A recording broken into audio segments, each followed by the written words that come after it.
হ্যাঁ বন্ধুরা, তো দেখো এখন এই আটা নিয়ে বসে পড়েছে। আটাটা মাখাবো। আর আমারও তো গায়ে জ্বর, তোমার দাদাভাইয়ের গায়ে জ্বর। তোমার দাদাভাইয়ের ছেলে মেয়ে ওইদিকে একটা ফুটবল খেলা হচ্ছে, রাতে দেখতে গেছে। ফোন করছে, ফোন ধরছে না। যাই হোক, করতে তো হবে। আর এতদিন মা ছিল, আমার শরীর খারাপ ছিল বলে জ্বর ছিল না, এমনি আমার শরীর খারাপ ছিল, দুবার নার্সিংহোমে ভর্তি হয়েছি। একটা কারণ ছিল, তাই একটা না দুটো কারণে দুটো কারণে দুভাবে আমি ভর্তি হয়েছিলাম। তো সেই জন্য মা ছিল, মা আজকে চলে গেছে। সকাল থেকে আমার শরীরটা খারাপ লাগছে, যত বেলা আছে তত খারাপ লাগছে। তারপর বিকেলের পর থেকে জ্বরটা চলে এসছে, প্রায় 100 জ্বর। একটু সবজি ফবজি কেটে রাখলাম, কালকে রান্না করবো তাই। আর এখন এইটা কাটছি, কী করবো বলো। আমার সবসময় এরকম কিছু না কিছু লেগে থাকে।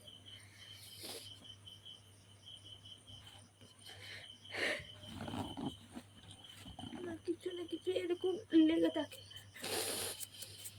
জানি না কতদিন বাঁচবো এভাবে।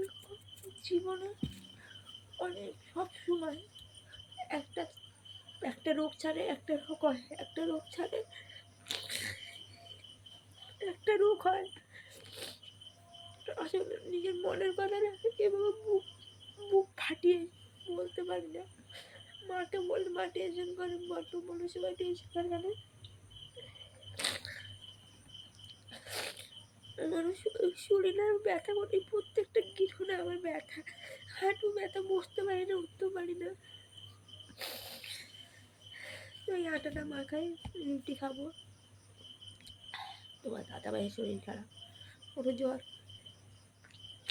আমার কাছে কথা হচ্ছে কি বলতো, শরীরটা এত খারাপ না, জ্বর তো সামলানো যায়, একটার পর একটা শরীর খারাপ হলে এখনো ওষুধ খাচ্ছি। দেখো ওই টেবিলে আছে এক কালো পেপার, ওইখানে টেবিলে কালো পেপার বাঁধা আছে।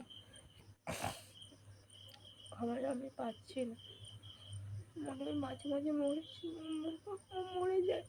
কিন্তু সত্যি কথা বলতে, আমার ছোট্ট একটা বাচ্চা আছে, ওর জন্য আমি কিছু করতে পারি না।